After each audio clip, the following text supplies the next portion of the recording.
श्री राम जय राम जय जय राम। बोलिए सभी, श्री राम जय राम जय जय राम। श्री राम जय राम जय जय राम। श्री राम जय राम जय जय राम। श्री राम जय राम जय जय राम। श्री राम जय राम जय जय राम। श्री राम जय राम जय जय राम। श्री राम जय राम जय जय राम।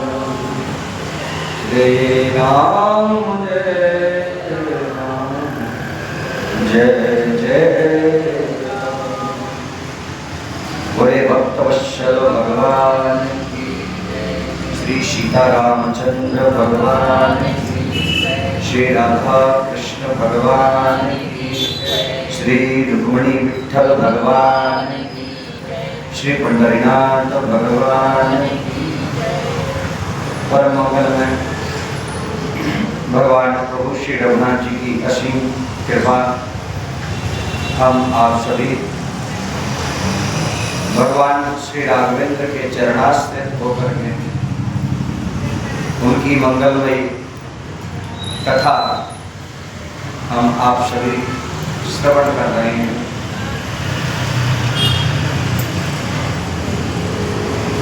भगवान का आगमन श्रृंगवेरपुर में होता है और इधर तमसा नदी के तट पर जिन सोते हुए अवधवासियों को श्री रघुनाथ जी छोड़ के आ गए थे, वह सारे रोते हुए बिलखते हुए सारे अवधवासी अयोध्या की ओर प्रस्थान किए।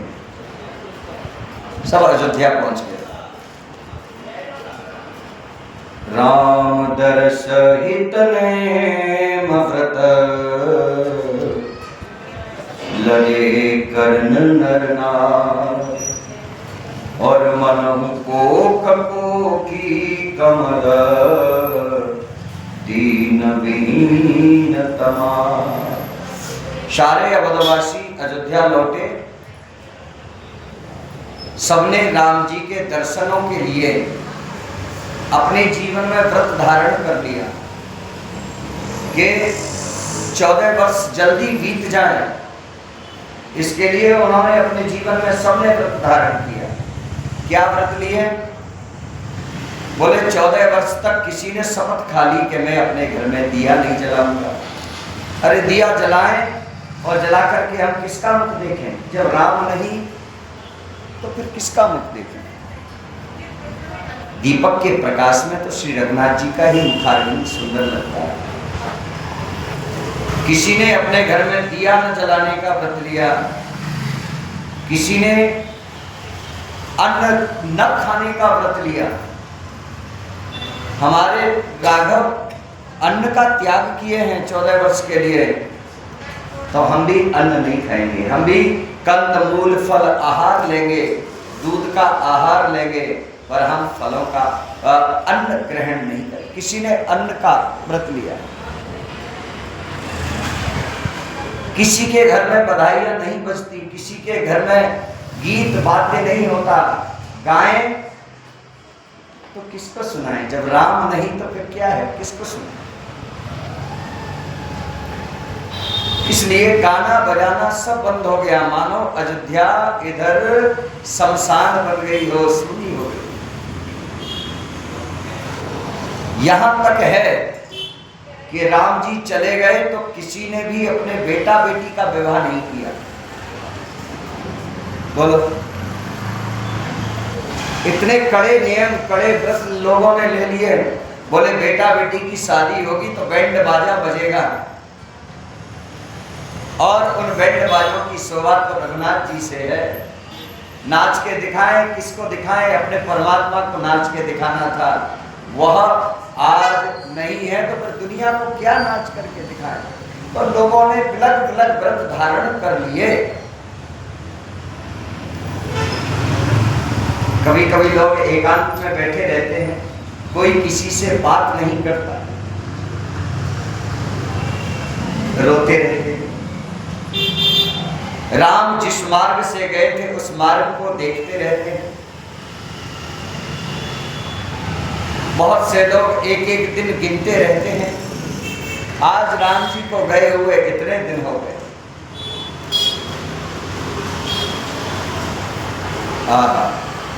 अवध की बड़ी दयनीय दशा हो गई है राम के वियोग में।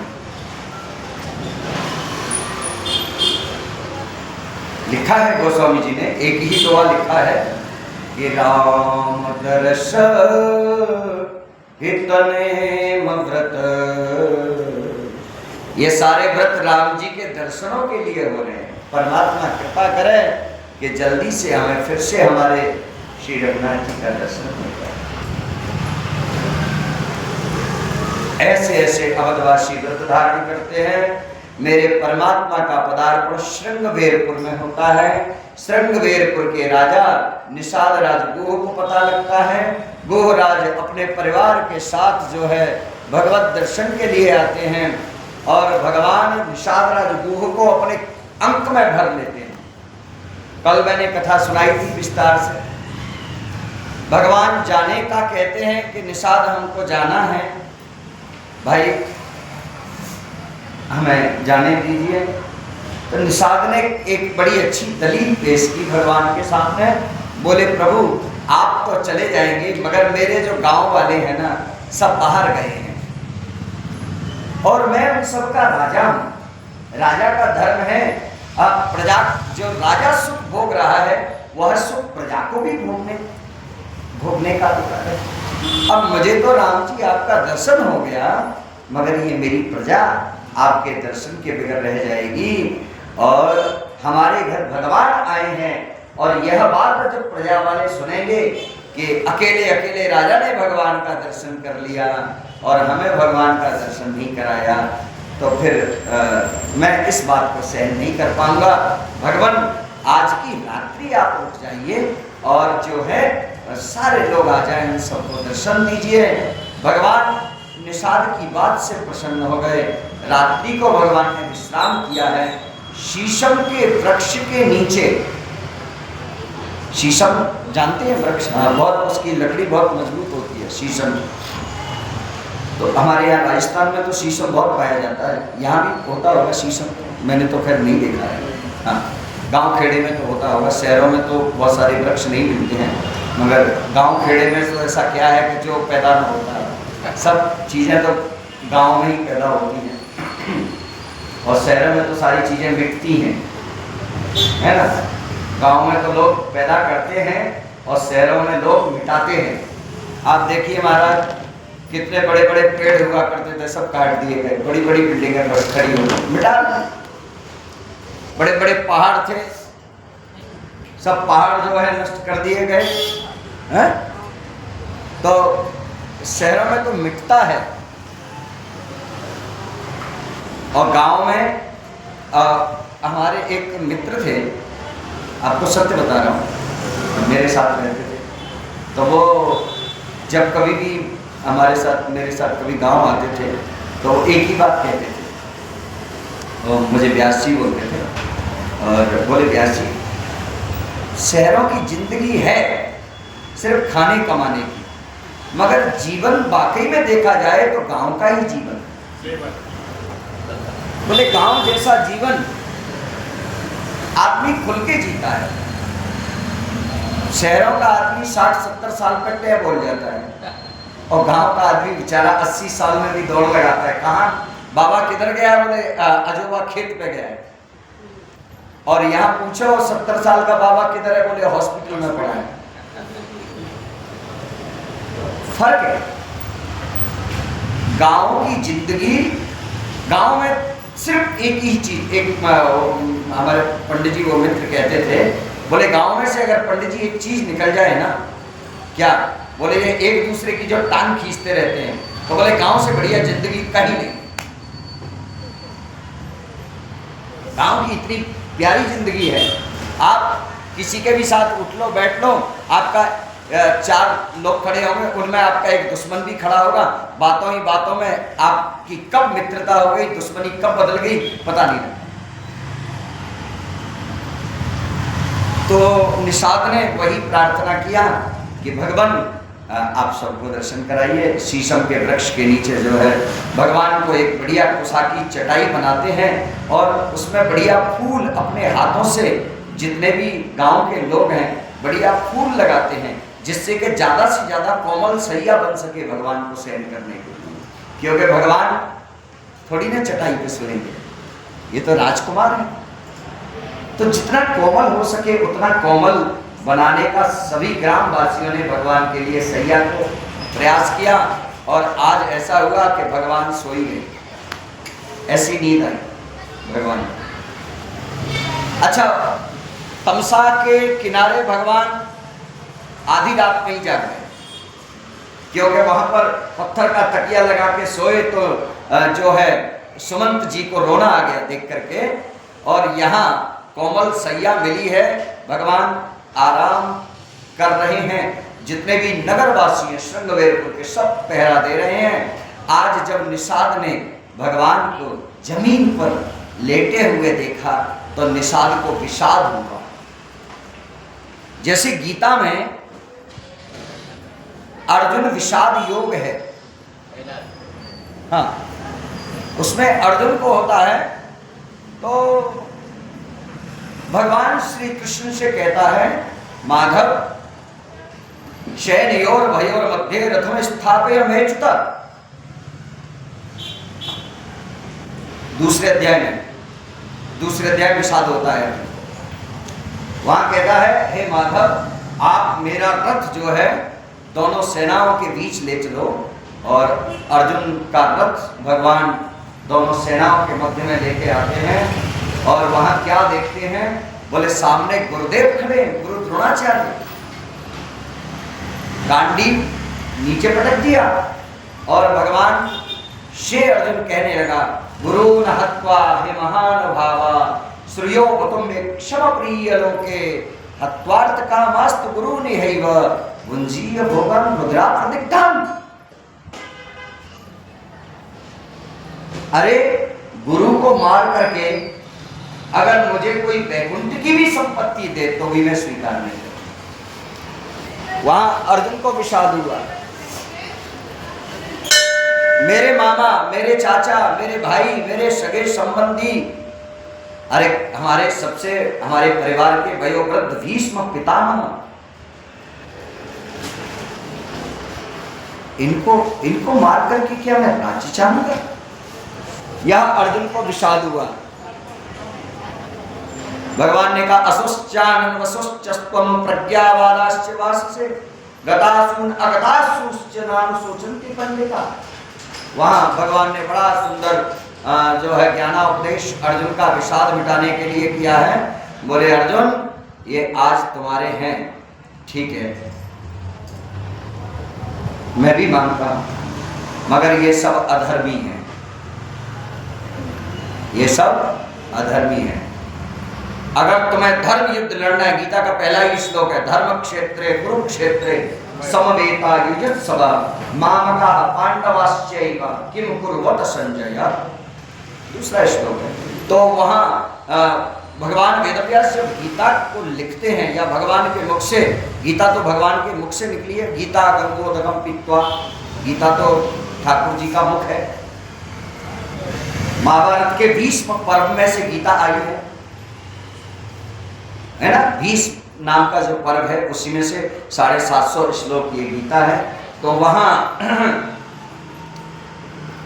पहला ही जो सूत्र भगवान वेदव्यास लिखते हैं श्रीमद् भगवत गीता का, तो वो क्या लिखते हैं, बोले धर्म क्षेत्र, अर्जुन को संकेत देते हैं ये धर्म क्षेत्र है, यहाँ धर्म युद्ध होना है। इस भूमि का नाम तो कुरुक्षेत्र है ही, मगर यह कुरुक्षेत्र की भूमि धर्म के युद्ध के लिए बनी है। इसलिए ये जितने भी हैं ना, ये सब अधर्मी हैं। इन्होंने अधर्म का साथ दिया है और अधर्मी को मारना ही क्षत्रिय का सबसे बड़ा धर्म है। यही छात्र धर्म है। कौन कहते हैं? भगवान कृष्ण। और अगर तुम अधर्म के खिलाफ खड़े नहीं होते हो, अधर्म में चाहे कोई भी क्यों न हो, तुम्हारा सगा पिता सब तुम्हारे सामने युद्ध के लिए अगर ललकारता हो और वो अधर्मी हो, तो वहां क्षत्रिय का धर्म अधर्म से युद्ध करना ही उसका धर्म बनता है। चाहे उसका पिता ही उसके सामने खड़ा हो, उसे अपने पिता से भी युद्ध करते हुए कोई पाप नहीं लगेगा, क्योंकि उसका पिता अधर्म के साथ खड़ा है। और फिर अर्जुन, तुम जिस धर्म की बात करते हो, जब तुम्हारी द्रौपदी को भरी सभा में खींच के लाया गया था, वहां का ये सब नहीं थे क्या? वहां क्या भीष्म पितामह नहीं थे उस सभा में? वहीं थे। क्या वहां पर गुरु द्रोणाचार्य नहीं थे? थे ना। इन्होंने किसी ने विरोध किया? अगर ये चाहते, भीष्म पितामह चाहते, अर्जुन को डांट लगाते और कहते, अर्जुन हमारे सामने तो कम से कम हमारे घर की बहू की इज्जत सभा में मत उतार भाई।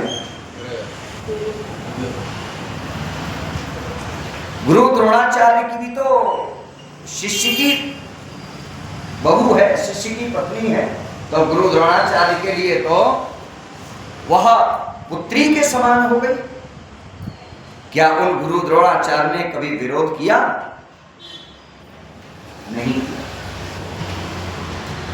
तो आपको इनके साथ लड़ने में कोई अधर्म नहीं लगता और आपको धर्म मिलेगा। धर्मो रक्षति रक्षितः। तो तुम इन अधर्मियों को मार के धर्म की रक्षा करो और धर्म तुम्हारी सदैव रक्षा करेगा। ये भगवान ने ज्ञानोपदेश दिया है अर्जुन को जब विषाद हुआ, और यहाँ पर निषाद को विषाद हुआ। जब भगवान को सोता हुआ देखा तो फूट फूट के रोने लग गए। जो भगवान सुकोमल सैया पर सोने वाले, आज वह गंगा जी की रेत में सो रहे हैं। और लक्ष्मण जी को जब पता लगा तो लक्ष्मण जी निषाद के पास में आते हैं और यह माता केकई को बुरा कहने लगे। कौन? निषाद। अरे केकई तूने ये क्या कर? केकई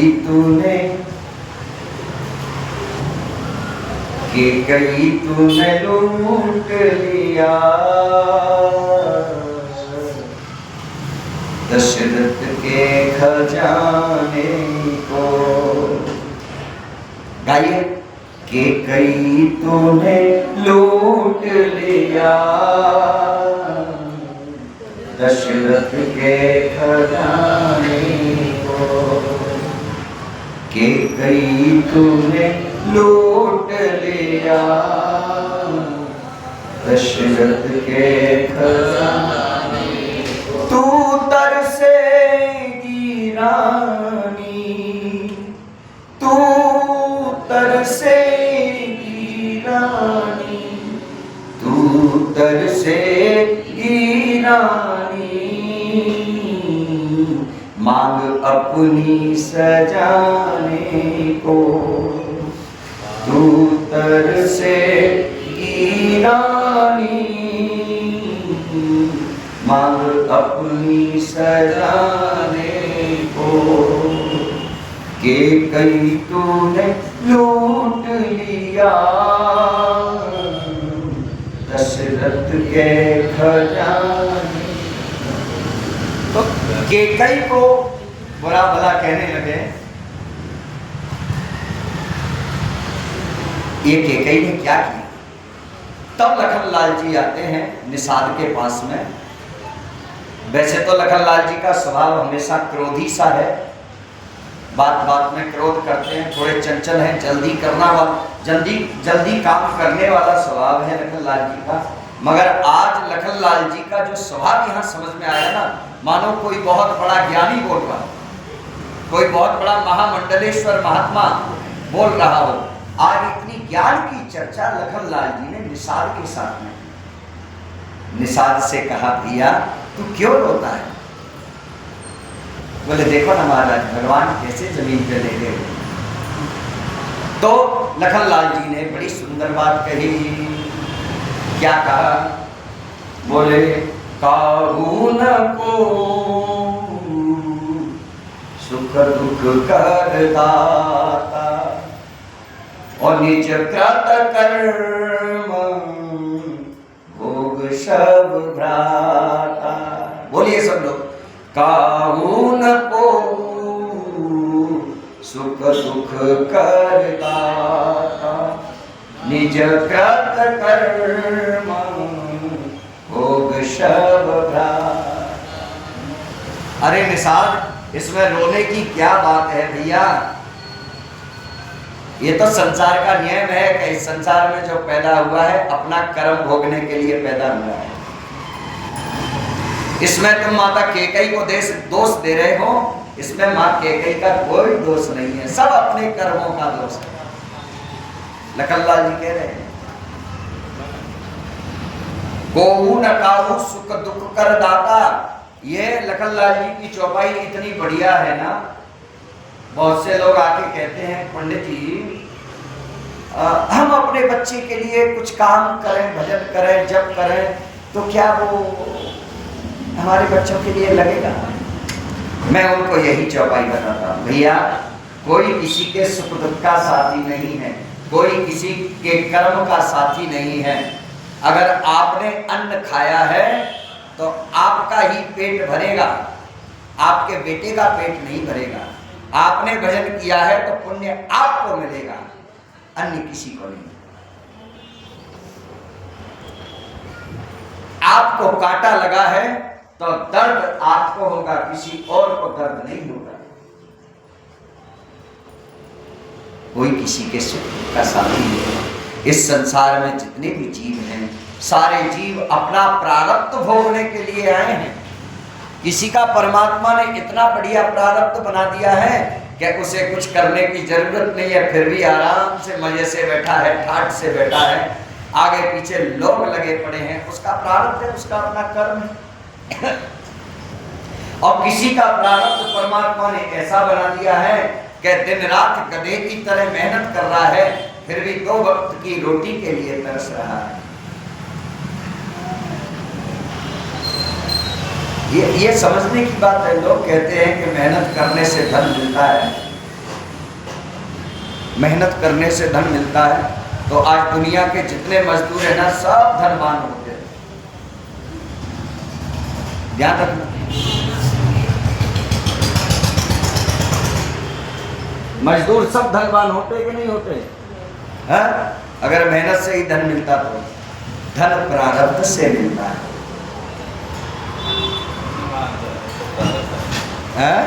अन्नमान धन, ये तो प्रारब्ध। हाँ, सब प्रारब्ध है।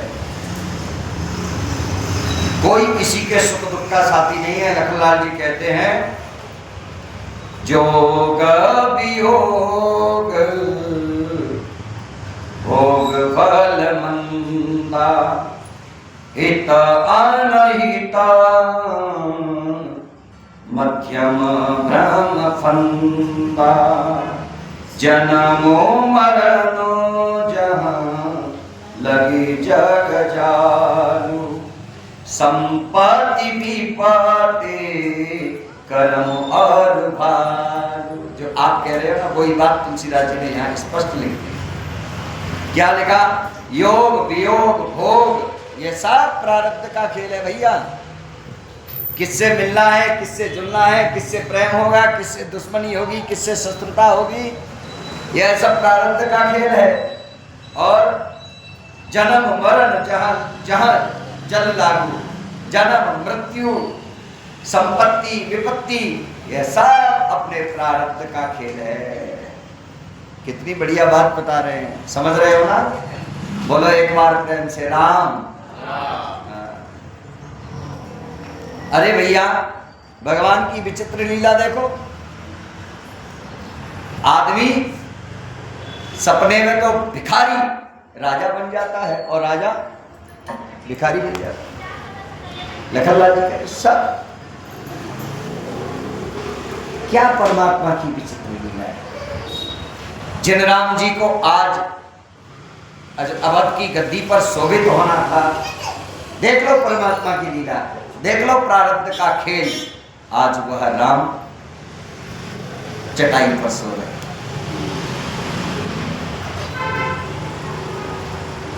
ये सब प्रारब्ध का खेल है, निषाद, इसमें तुम्हें विषाद करने की कोई जरूरत। और हम दोष दे रहे हैं केकई को, कोई केकई का दोष नहीं है। लखनलाल जी खुद अपने मुख से कह रहे हैं,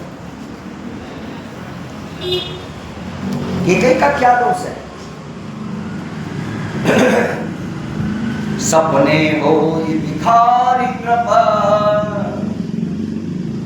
और अंक ना कपति हो, और जागे लावन आने कछु तिम प्रपंच जिय जो।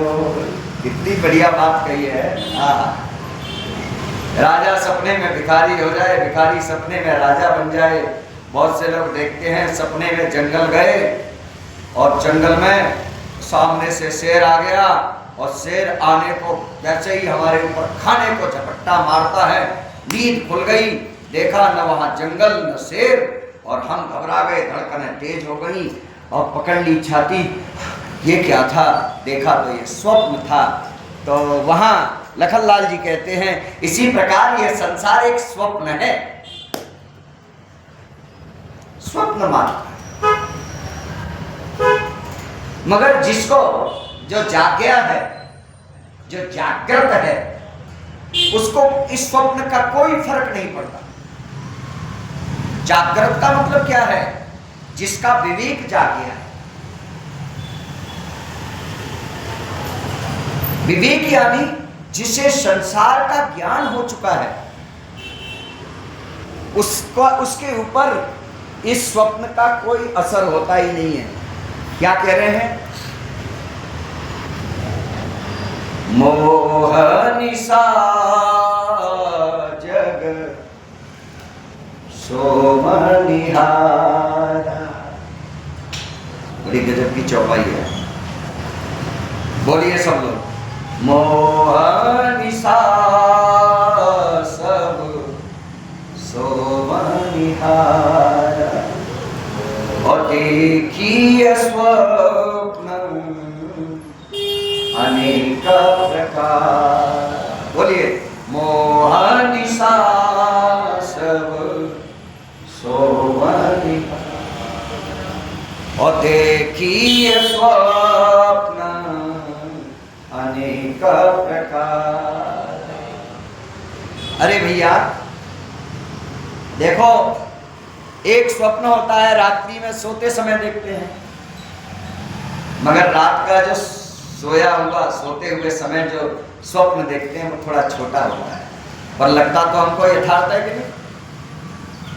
सब कुछ हमारे साथ हो रहा है, हमको लगता है नहीं बिल्कुल ये हमारे ही साथ हो रहा है, हम ही कर रहे हैं, हम राजा बन गए, हम जो है बड़े करोड़पति बन गए, हमारे पास बड़ी बड़ी गाड़ियां आ गई और हम क्या से क्या हो गए। तो वो छोटा होता है, छोटा सपना होता है। और एक सपना है जो हम अभी देख रहे हैं, ये थोड़ा बड़ा होता है। किसी का 50 वर्ष का, किसी का 70 वर्ष का, किसी का 80 वर्ष का, किसी का 100 वर्ष का। वह सपना है हम सो करके देख रहे हैं, और यह सपना हम जाग करके देख रहे हैं। जागृत अवस्था में स्वप्न देख रहे हैं। बाबा बीणा लेके रामकृष्ण हरि गा रहे हैं, आप सब लोग हमारे सामने बैठ करके भगवान की कथा सुन रहे हैं। ये राम मंदिर में अखंड हरि नाम सप्ताह हो रहा है। ये क्या है? ये स्वप्न है। बस फर्क इतना है कि इसमें आंखें खुली हैं और रात्रि के स्वप्न में आंखें बंद हैं। सब स्वप्न है, संसार स्वप्न है। लखनलाल जी कह रहे हैं, मोह निशा जग शोभनिहारा। यह संपूर्ण संसार मोह रूपी निद्रा में सोया हुआ है, ममता की निद्रा में सोया हुआ है पूरा संसार। देखो कितनी ज्ञान की बात कही है लखनलाल जी ने।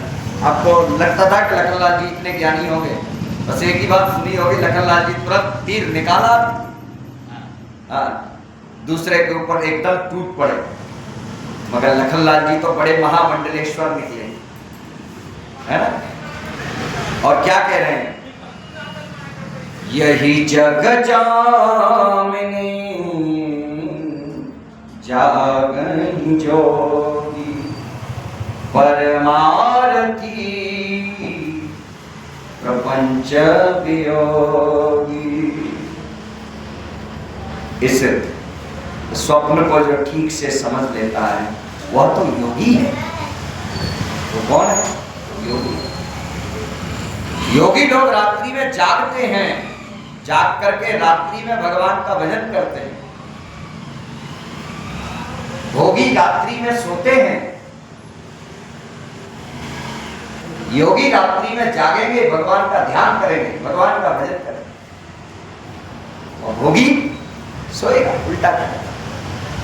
हमारे यहाँ तो कहावत है, बोले मोटा तगड़ा भोगी और दुबला पतला योगी। बोलो जय श्री राम। योगी और भोगी में समझ में आ जाता है कि नहीं? बाबा खूब हलवा पूड़ी चकाचक खा रहे हैं, बढ़िया बड़े बड़े पकवान खा रहे हैं, बड़े बड़े मिष्ठान खा रहे हैं, और फिर कहेंगे हम बाल ब्रह्मचारी हैं, भैया गारंटी नहीं है। बोलो जय श्री राम। कंदमूल फल खाने वाले जंगलों में ऋषि महर्षि जब अपने आप को ब्रह्मचारी साबित नहीं कर सके, तो भैया फिर हमारी तुम्हारी क्या गारंटी है। बोलो जय श्री राम। तो साबित करना बड़ा कठिन हो जाएगा जब भोग की वस्तुएं इतने सामने पड़ी हैं और भोग की वस्तुओं को हम इतने चाव से खा रहे, पी रहे हैं, मौज ले रहे हैं। योगी होगा वो एकदम संयमी होगा। जानी है जवानी जीव जब जागा, कब? वो जानी है तवाई जीव जब जागा। कब जागा? जब शव विषय विनाश विरागा। आप जब ही अपने आप को जगा हुआ महसूस करेंगे जब आप विषयों से विरक्त हो गए हैं। ये जागेंगे कैसे, ये नींद कैसे खुलेगी? बोले ये नींद खुलेगी जब आपके अंदर विवेक आएगा। संसार वास्तविक आपको जब स्वप्न लगने लग जाएगा कि वाकई में संसार तो एक स्वप्न मात्र है, बाकी इस संसार में कुछ नहीं है। जब यह विवेक आएगा, मोह की निद्रा खुल जाएगी, तब आप अपने आप को जगा हुआ समझो। होई विवेक मोह भ्रम भागा।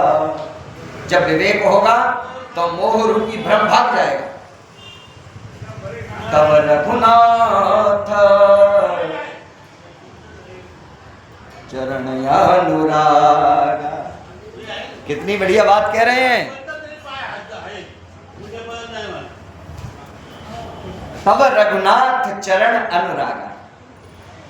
जब विवेक जागेगा मोह भागेगा। बोलो राम। विवेक जागेगा तब मोह भागेगा, मोह भागेगा तब रघुनाथ जी के चरणों में प्रेम जागेगा। है ना? तो समझ लो अब आप जाग गए। और फिर हे निषाद, जिनको तुम आज राम समझ रहे हो ना, ये कोई साधारण नहीं है, ये तो साक्षात ब्रह्म है, परमात्मा है, ये ईश्वर है। लखनलाल जी कह रहे हैं जितना मैं जानता हूं शायद दुनिया में कोई इनको जानता हो, पर ये तुम्हें गुप्त बात में बता रहा हूं, ये तो सिर्फ एक लीला है इनकी, ये साक्षात परमात्मा है। इनके लिए वियोग नहीं करना चाहिए। निषाद को पूरी रात भर लखनलाल जी ज्ञान सुनाते रहे और कब रात बीत गई पता नहीं लगा। जैसे ही रात बीती सुबह हुआ, भगवान जागे और भगवान जाग करके केवट से कहते हैं, केवट भैया थोड़ा बटशीर मंगा दिया जाए, बट का दूध अपना बड़ झाड़ होता है ना, उसका दूध मंगाएं। सेवकों को निषाद ने भेजा है और बोले बट वृक्ष का दूध लेकर के आइए। और जब दूध लेकर के आए हैं तो भगवान श्री राम जी ने उस दूध को अपनी बालों में लगाया है और बालों में लगा करके उनकी जटाएं बनाई है बटशीर। अनुज सहित सिर जटा बनाए और देखी सुमंत्र नयन जल छाए। आज जब राम जी को अपने हाथों से अपने बालों में बटशीर लगाते हुए समंत ने देखा, समंत के नेत्र भर गए और फूट फूट के रोने लगे श्री समंत जी। हृदय भर गया, भगवान के सामने हाथ जोड़ के खड़े हो गए। रघुनाथ, यह वही बाल हैं, यह वही बाल हैं जिन बालों में मां कौशल्या अपनी कोमल कोमल उंगलियों से आपके बालों की मालिश किया करती। आज उन बालों में यह बटशीर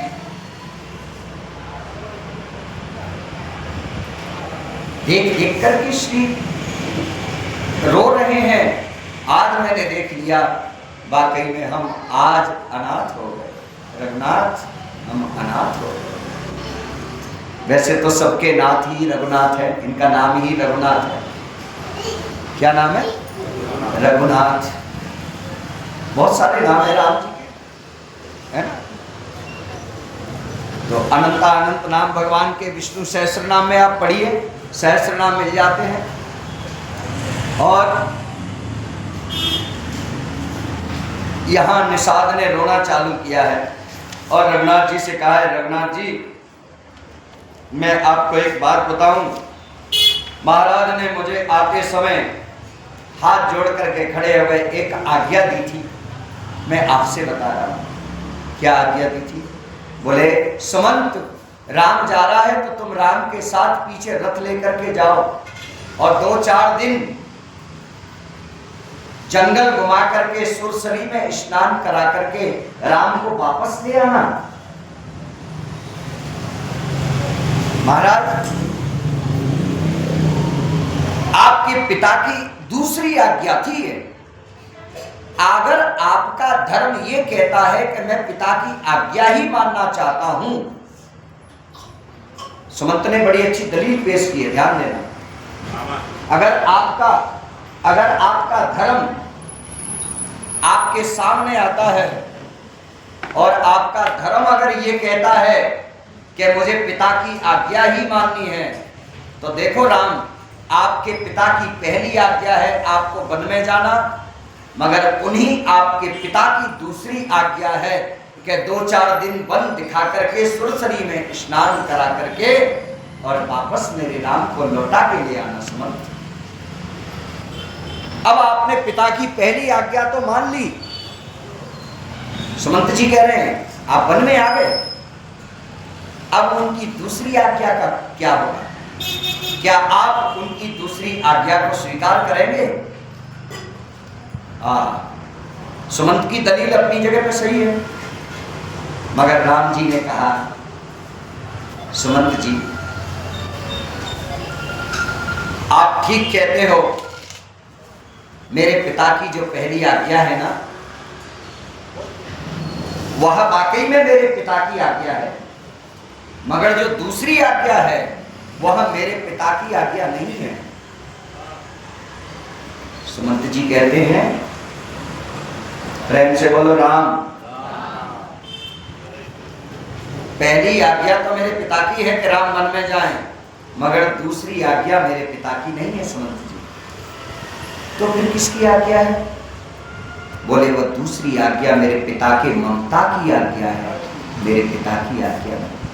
सुमंत हक्के बक्के खड़े रह गए, कोई जवाब नहीं बना। पहली आज्ञा मेरे पिता की है और दूसरी आज्ञा मेरे पिता की नहीं, पिता के अंदर जो पल रही ममता है उसकी आज्ञा है। इसलिए सुमंत जी, आपसे मेरा निवेदन है, आप अवध में पधारें और आप पिताश्री का ख्याल रखें, उनकी देखभाल करें। सीता जी को समझाया, बेटी मेरे को महाराज ने ये कहा था कि अगर राम ना आए तो कम से कम मेरी पुत्र वधू सीता को तो लौटा के ले आना। बेटी महाराज तुम्हारा इंतजार करेंगे, तुम चलो ना। जानकी जी ने बढ़िया जवाब दिया, अपना आंचल पसार करके कहा, बाबा मैं चलती तो सही, मगर एक बात बताऊं, अगर आज मैं रघुनाथ जी को छोड़ करके और मैं अगर महाराज के यहाँ चली जाती हूँ लौट करके, और यह बात जब मेरे पिता जनक को पता लगेगी और जनकपुर वासियों को पता लगेगी कि राम को जंगल में अकेला छोड़ करके सीता सुख भोगने के लिए चली आई, तो मेरा पिता शर्म के मारे अपने घर से निकल नहीं पाएगा। सीता जी की दलील है, मेरे पिता जनक जो है वो घर से नहीं निकल पाएंगे, मेरी मां सुनैना घर से नहीं निकल पाएगी। लोग बातें बनाएंगे कि अपने पति को सीता छोड़ करके सुख भोगने के लिए आ गई। इसलिए काका जी, मेरा निवेदन है, आप पधारें और मेरे लिए तो ये जंगल ही मेरा राज्य है, जहां मेरे राम हैं वहीं मेरा सब कुछ सुख है। लखनलाल जी से कहा तो लखनलाल जी ने थोड़ा कड़ू वचन बोले, कैकेयी के बारे में, पिता के बारे में थोड़ा कड़वा बोल गए। तो बाद में राम जी ने सुमंत को समझाया, काका जी आप ये सब बातें अवध में पिता से मत बताना। लक्ष्मण तो भोला है और ये क्रोधी है, ये तो कुछ भी बोल जाता है। तुम लक्ष्मण की कोई बात न माता कैकेयी को बताना और न पिता को बताना। ऐसे सुमंत जी को राम जी ने समझाया है, और राम जी समझा करके सुमंत को गोस्वामी जी लिखते हैं, बरबस राम सुमंत्र पठाए। गाइए, बरबस राम सुमंत्र ओ बरबस राम सुमंत्र पठाए। बोलिए,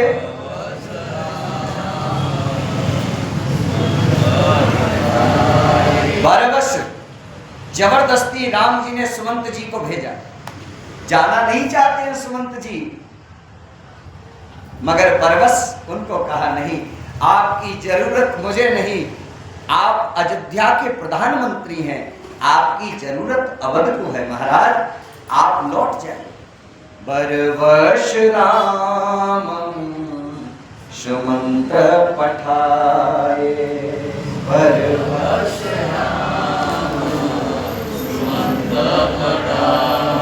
असुर सर तीर आप तह आए, सुर सर तीर आप तह आए। सुमंत जी को विदा किया है भगवान ने श्रृंगवेरपुर से, और सुमंत जी वहां से लौट थोड़ी दूर गए हैं। रथ उनका आगे बढ़ता ही नहीं है, उसकी चर्चा बाद में होगी। भगवान का आगमन होता है गंगा के किनारे पे। किस किनारे पर? जो एकदम चिपक करके गंगा बह रही है, एक पैर रखो तो डूब जाओ।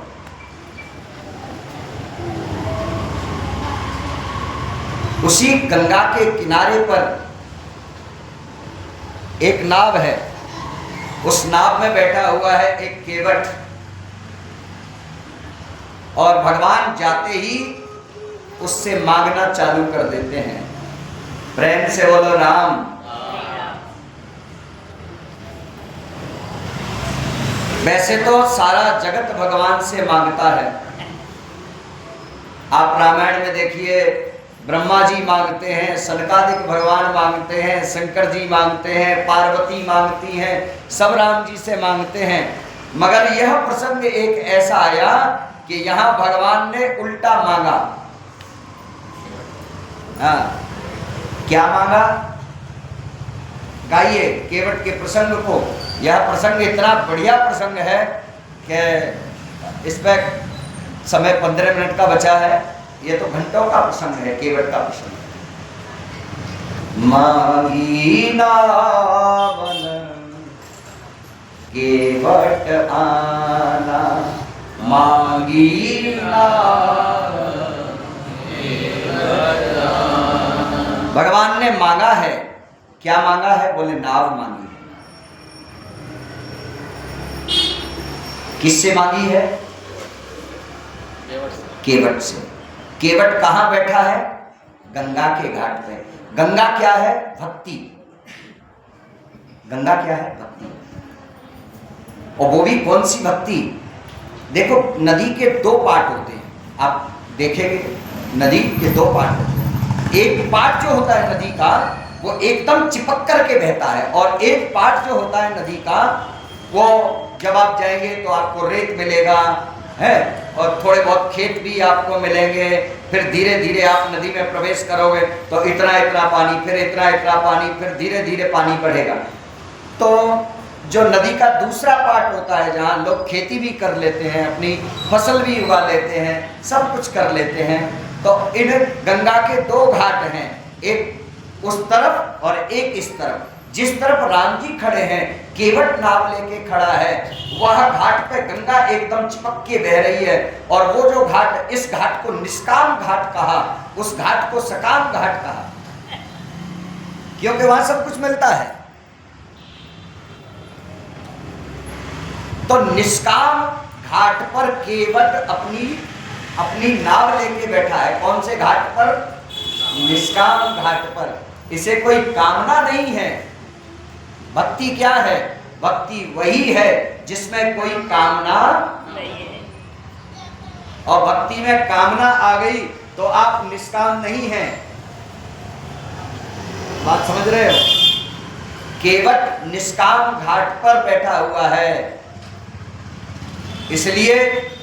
और गंगा है भक्ति, भक्ति के निष्काम घाट पर केवट है। और ऐसे घाट पर तो भगवान को ही मांगना पड़ता है, ना कि भक्त को भगवान से मांगना पड़ता है। भगवान स्वयं भक्त से कहते हैं, भक्तराज कुछ तो ले लो मुझसे। तो आज भगवान ने खुद मांगा। मांगी नावन केवट आना। गाइए। वो मांगी नावन केवट आना, मांगी नावन केवट आना। कहूँ तुम्हार मरम में जाना, कहूँ तुम्हार मरम में जाना। आहा, भगवान मांग रहे हैं केवट से। केवट अपनी नाव में बैठा है, न भगवान को उठ करके प्रणाम किया, ध्यान देना, न खड़ा हुआ, न उनके पास गया। भगवान खड़े हैं, केवट नाव में बैठा है, और बैठे बैठे शहंशाहों की तरह टांग पे टांग रख करके बैठा है। भगवान खड़े हैं, भगवान मांग रहे हैं। वो कहता है, भगवान कहूँ तुम्हार मरम में जाना, मैं आपका सारा मर्म जानता हूं। भगवान बड़े चकित रह गए, बोले मेरा मर्म जानता है? अरे भैया, मेरा मर्म तो बड़े बड़े योगी नहीं समझ पाए। अच्छा, कोई आदमी बहुत बोल रहा हो, सभा में बड़बड़ कर रहा हो, अचानक से कोई उठ करके खड़ा हो जाए, बोले बस बंद करो, हम सब जानते हैं तुम्हारे बारे में, तो बताओ फिर उस आदमी पर क्या बीतेगी? ज्यादा मत बोलो, ज्यादा बड़बड़ मत करो, हम सब जानते हैं तुम्हारे बारे में। वही केवट कह रहा है, बोले कहूं तुम्हार मर्म में जाना, मैं तुम्हारा सब मर्म जानता हूं। अब राम जी तो एकदम चकित हो गए, बोले मेरा मर्म जानता है? अरे, जिन अयोध्या वासियों के बीच में मैं रहा, वह मेरा मर्म नहीं जान पाए। जब मेरा जन्म हुआ था तब 1 महीने का सूर्य आकाश में थम गया था। मास दिवसवा मास पुण्य मरम न जाना कोई। 1 महीने का दिन हो गया था और इस मर्म को कोई नहीं जान पाया।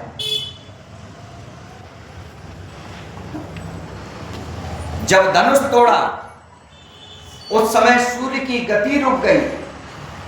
उस मर्म को कोई नहीं जान पाया।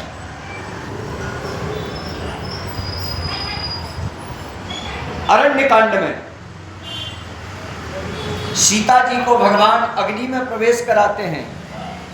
सीता जी से कहते हैं, जानकी आप अग्नि देव के साथ विश्राम कीजिए और जब तक करूं निशाचर नासा तब तक करो अग्नि में वासा। आप अग्नि में प्रवेश कर जाओ और मैं जब तक राक्षसों का संहार करता हूं। और उन सीता जी की जगह पे नकली सीता, नकली तो नहीं कहेंगे, उनका दूसरा प्रतिबिंब प्रकट हो जाता है और वही प्रतिबिंब जो है वह चल करके लंका में जाता है। बोलो राम। और ये बात लक्ष्मण जी को भी नहीं पता लगी। बोलो,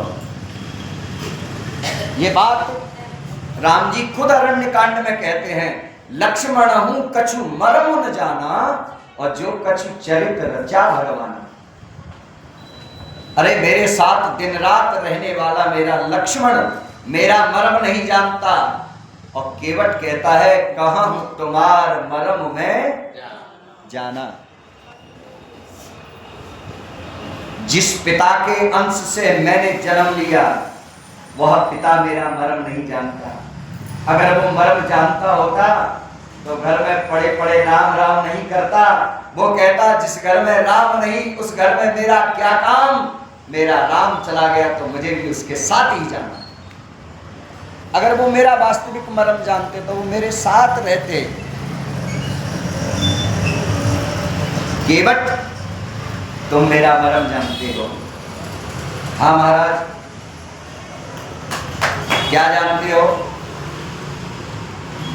चरण कमल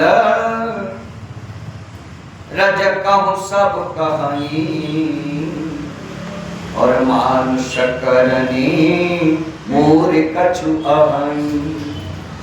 मैंने महाराज इतना सुना है आपके बारे में कि आपकी जो चरण धूली है ना, चरण धूली वो क्या है? बोले मानुष करनी है। आपके चरणों की धूल अगर पत्थर की शिला पे पड़ जाए तो वो मनुष्य बन जाती है। मैंने सुना है कि एक पत्थर की शिला से आपकी चरण धूली का स्पर्श हुआ और वो सुंदर ऋषि पत्नी बन गई। ऋषि पत्नी बन गई। और महाराज मेरी तो लकड़ी की नाव है। जब पत्थर आपकी चरण धूल से सुंदर ऋषि पत्नी बन सकता है तो मेरी नाव तो उड़ी जाएगी। और अगर नहीं भी उड़ी तो अगर ये ऋषि पत्नी बन गई तो महाराज वो तो ऋषि पत्नी है। हम लोग तो कोल व्हील है, जंगल में रहने वाले लोग हैं, नाव चलाने वाले केवट हैं। ऋषि पत्नी होगी तो महाराज बड़ा गड़बड़ हो जाएगा। मेरी घर में मेरा झगड़ा होगा मेरी पत्नी के साथ में और ऋषि पत्नी हमारे घर में तो रहेगी नहीं। उसको तो अलग से कुटिया बनवानी पड़ेगी। हमारे घर का खाएगी नहीं, उसको अलग से सूखा सीधा देना पड़ेगा। और महाराज मैं अकेला ये नाव चलाने वाला, इस नाव से मैं अपने पूरे परिवार का भरण पोषण करता हूँ। अगर ये ही चली गई तो फिर मेरा क्या होगा? केवट दलील देता है। क्या कहता है? हाँ, कहाँ गया भाई? हाँ, यही प्रतिपालम सब परिवार। बोलिए, यही प्रतिपालम सब परिवार। नहीं जानम कछु और गवारू, नहीं जानम कछु और यही प्रतिपालम सब परिवार। यही प्रतिपालम। मेरे पास तो मेरे मेरे परिवार का पोषण करने के लिए केवल एक नाव है, और ये नाव भी अगर पत्नी बन गई तो गड़बड़ हो जाएगा महाराज, मेरा तो परिवार भूखों मर जाएगा। केवट कहता है मेरा परिवार भूखा मर जाएगा। महाराज मुझे कुछ नहीं आता, मैंने तो सिर्फ एक ही चीज दुनिया में सीखी है।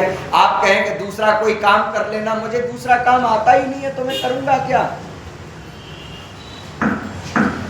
क्यों? दूसरा काम नहीं, कोई कुछ नहीं आता। मैंने जीवन भर बस एक ही काम किया है, लोगों को इस पार से उस पार निकाला है। भगवान बड़े खुश हो गए केवट की बात पर। बोले केवट, तुमने जीवन में बहुत अच्छा काम किया है, लोगों को पार किया है, लोगों को कम से कम डुबाया तो नहीं है। बोलो राम, लोगों की भलाई की है। यह चीज हमें सिखाती है जीवन में लोगों को कम से कम धोखा तो मत दो, लोगों को कम से कम डुबाओ तो मत। अगर तुम किसी के साथ अच्छा नहीं कर सकते तो कम से कम किसी के साथ बुरा तो मत करो। केवट ने यह दलील दी, बोले प्रभु नहीं जानूं कछु और कबारू, स्पष्ट कह दिया मेरे को नाव चलाने के अलावा, लोगों को पार निकालने के अलावा दूसरा कोई काम आता ही नहीं है। मैंने तो केवल जीवन भर लोगों को पार निकाला है, सिर्फ मुझे लोगों को पार करना आता है, मुझे लोगों को डुबाना नहीं आता। क्या चाहते हो केवल? राम जी ने पूछा क्या चाहते हो? बोले बस प्रभु, मैं तो आपके वो चरण है ना, जो सुना है उनकी धूल से पत्थर नारी बन गया, ऋषि पत्नी बन गया, तो बस वह धूल मेरे नाव में नहीं लगनी चाहिए, मैं तो इनको धोना चाहता हूं। और धुलवाओगे तभी आप इस नाव में बैठोगे, नहीं तो महाराज मैं नहीं बिठाऊंगा। क्योंकि अगर एक कण भी आपके पैर में बच गया, ये तो सिर्फ पैर धोने की दलील दे रहे हैं केवल। जिस व्यक्ति पर व्यक्ति का मन आ जाता है, कोई व्यक्ति अगर अच्छा लगने लगता है तो वो व्यक्ति उस व्यक्ति से बार बार मिलना, बार बार उसको छूने का प्रयास करता है। तो केवट भगवान पर मोहित हो चुका है, तो भगवान को छूना चाहता है केवट, भगवान को स्पर्श करना चाहता है केवट। दलील देता है मैं आपके चरण धोना चाहता हूं, जो प्रभु पार अवश्य गागहं। बोलिए जो प्रभु पार अवश्य गागहं, मोहे पद पदम पखारन कहूं, मोहे पद पदम पखारन कहूं। हे प्रभु, अगर आप अवश्य ही गंगा पार जाना चाहते हैं तो आप मुझे अपने चरण धोने दीजिए, और चरण धोने के बाद आप मेरी नौका में बैठ सकते हैं। नहीं तो महाराज मैं आपको एक चीज बताऊं, वो दूसरा जो घाट है वहां गंगा का फाट भी कम है और वहां गंगा में पानी भी कम है, आप तैर के निकल जाइए। मेरी नाव में तो जब ही बैठ सकते हो जब आप अपने चरण धुलवाओगे। यहाँ स्पष्ट लिखा है जो प्रभु पार अवश्य गाचहं। अगर आप वाकई में पार जाना चाहते हैं तो चरण धुलवाइए। और केवट बोला मुझे पता है प्रभु, बैठे हैं, केवट नाम में बैठा है और भगवान खड़े हैं और खड़े खड़े चर्चा कर रहा है। निष्काम भक्त की यही निशानी होती है, निष्काम भक्त के लिए भगवान को खड़ा रहना पड़ता है। आज भी निष्कामता के ऊपर हमारे पंडरीनाथ भगवान आज भी खड़े हैं। 28 चतुर्युगी से भगवान खड़े हैं, ये निष्कामता की निशानी है भगवान पंडरीनाथ जी की। भक्त ने ईंट फेंक दी, बस उसी पे खड़े रह गए, कमर दुखने लगी तो हाथ रख लिया, बस ऐसे के ऐसे भगवान का। ये क्या है? यह भगवान निष्कामता पर जितने रीझते हैं, भगवान भोलेपन पर जितने रीझते हैं, उतना भगवान किसी पर भी नहीं रीझते हैं। बैठा बैठा भगवान से दलीलें दे रहा है, पैर धुलवाने की दलीलें करता है। केवट कहता है मैं जानता हूं प्रभु आपको, मुझे पता है आपको तैरना ही नहीं आता, आपको तैरना नहीं आता। लखनलाल जी ने राम जी की तरफ देखा, प्रभु ये ठीक, राम जी को देखा और लखनलाल जी कहते हैं इशारों से ये ठीक कहता है। अब भगवान ने भी अपनी गर्दन नीची कर ली, बोले हाँ लखन, मुझे तैरना ही नहीं आता, मुझे तो डूबना आता है, मुझे तैरना नहीं आता, मैंने तो सिर्फ तारना सीखा है। यह भी एक केवट है, मैं भी एक केवट हूं, यह गंगा के घाट का केवट है और मैं उस घाट का केवट हूं। उस घाट पर जो मेरी शरण में आता है उसे मैं पार लगाता हूं और गंगा के घाट पर जो पार आता है उसे मेरा ये केवट पार लगाता है। तो मैंने तो सिर्फ लोगों को पार निकालना ही सीखा है, मुझे खुद तैरना नहीं आता। मैं तो प्रेमियों के, निष्काम प्रेमियों के भाव में डूब जाता हूं, तैरता नहीं हूं, मैं तैरना जानता ही। इतनी बढ़िया बढ़िया दलीलें पेश की हैं। आखिर में केवट ने एक बढ़िया बात कही, पद कमल धोए चढ़ाए नावन, नाथ उतराई जाऊं। प्रभु अगर आपको यह लगता है कि मैं आपको नाव में बिठाऊंगा और जब नाव से उतारूंगा तो फिर आपसे मैं कुछ उतरा ही लूंगा, तो प्रभु उसकी चिंता मत करो। मुझे पता है आपके पिता ने आपकी जेब में एक कौड़ी भी नहीं दी है, आपकी माता ने आपके राजश्री वस्त्र भी निकाल लिए हैं, तो प्रभु उसकी चिंता मत करो, मैं आपसे कोई भेंट नहीं लूंगा। समय हो गया है, केवट प्रसंग जो है हम कल फिर इस केवट प्रसंग की चर्चा करेंगे और बहुत अभी तो आगे काफ़ी है केवट जी का प्रसंग तो, और आज की कथा को यहीं विश्राम देंगे, 5 मिनट ज़्यादा ही हो गई हैं। और चलने दें। अच्छा तो बैठे आया अच्छा आले क्या, चलो ठीक है, तो फिर चलिए। श्री राम जय जय राम, श्री राम जय राम जय राम, श्री राम जय राम जय राम, श्री राम जय राम जय राम, श्री राम जय राम जय जय राम, श्री राम जय राम जय जय राम, श्री राम जय राम जय जय राम, श्री राम जय राम जय जय राम, श्री राम जय राम जय जय राम, श्री राम जय राम जय जय राम, श्री राम जय राम जय जय राम, श्री राम जय राम